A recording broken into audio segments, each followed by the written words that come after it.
Hey, hello, and welcome to a new episode of Living Life from Love.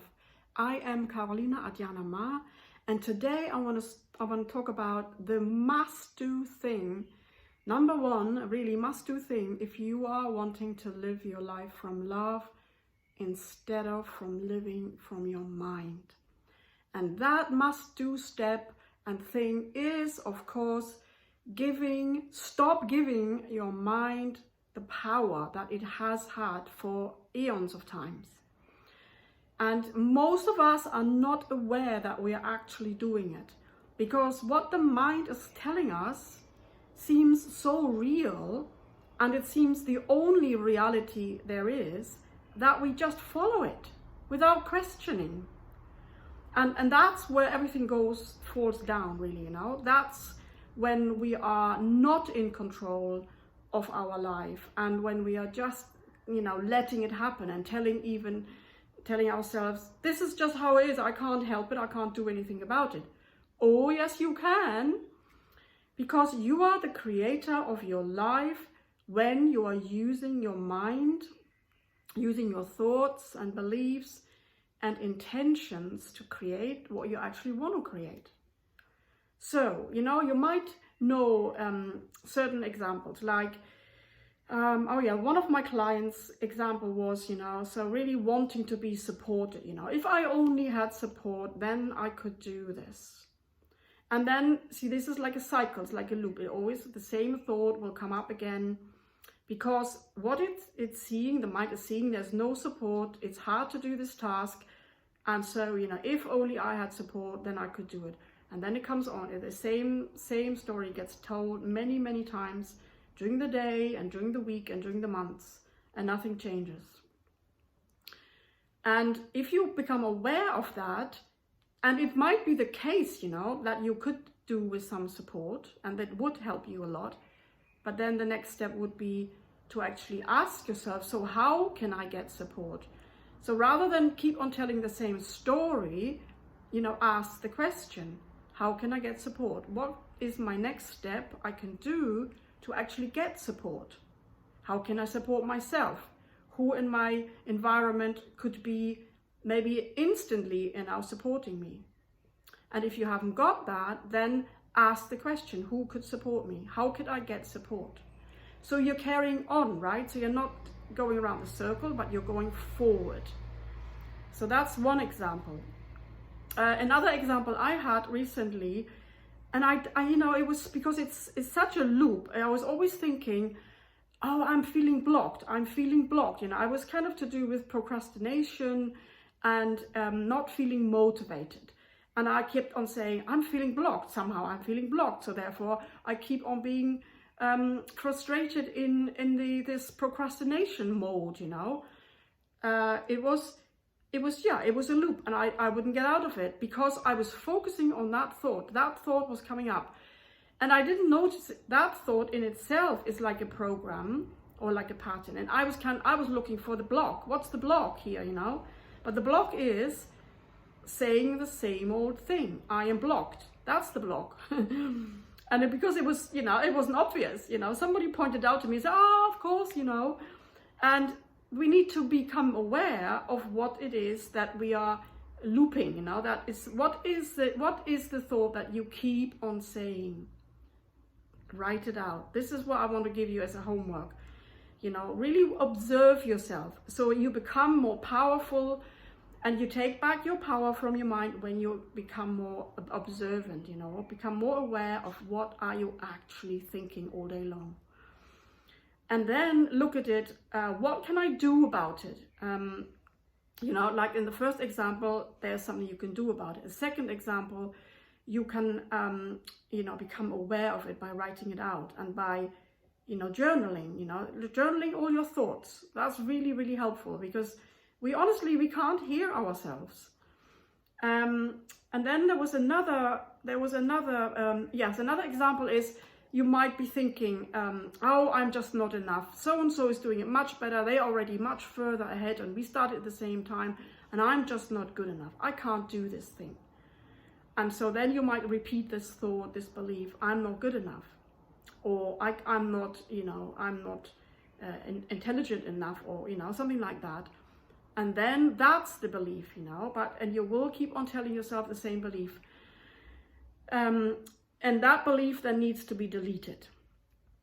Okay, so this is just the first step, is to become more aware of what are you actually thinking all day long. And really important, those thoughts will give you an emotion. They give you a mood. And most often it's negative, right? It's low and, oh God, maybe hopelessness, maybe it's like, I can't do it mode, whatever. But it's usually a low vibration, right?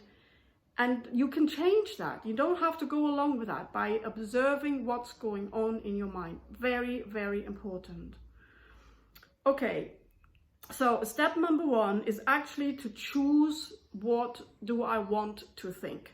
If this thought comes along, I am blocked, I am blocked, I am blocked, I'm blocked, then, decide, do I want to keep that thought? Is this helpful? Is it useful for me? No, it's not. Okay, so I decide, out you go. And you can imagine that maybe like a picture frame in front of you, like a mental picture that you see in front of you a bit further away, as if you're looking at yourself.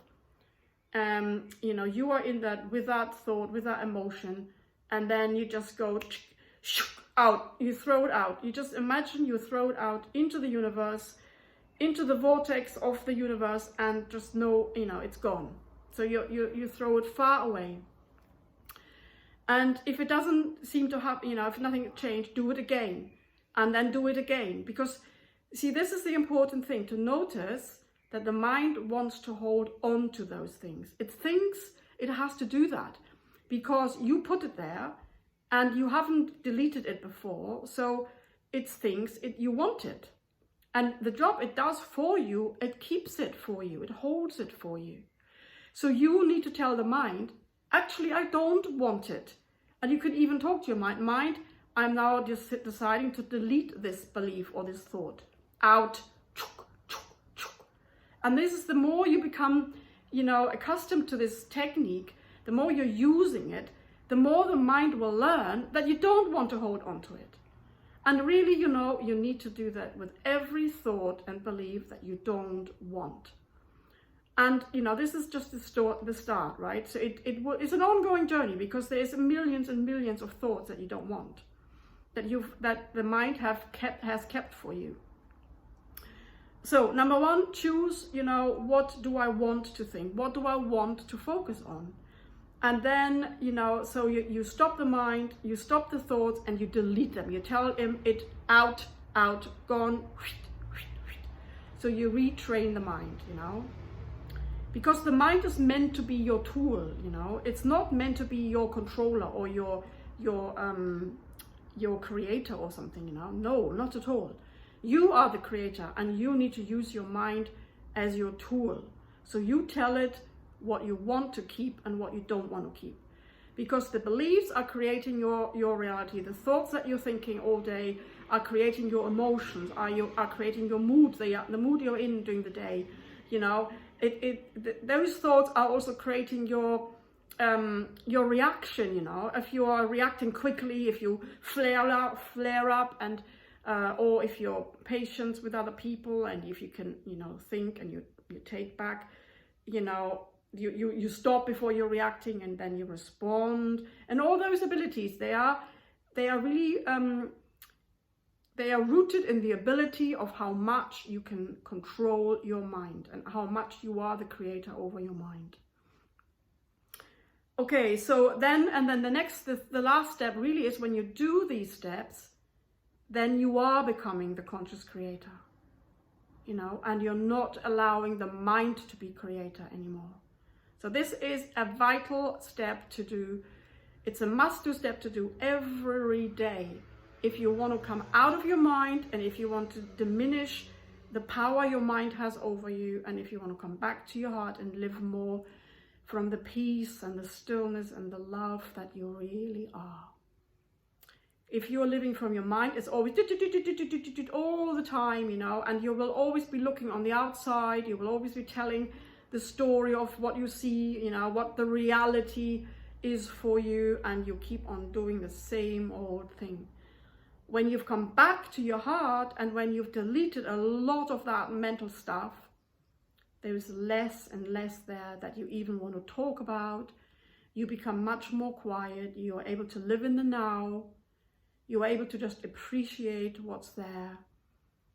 And when you meet up with friends, you know, the conversations will be much more meaningful, much deeper and, honest and truthful.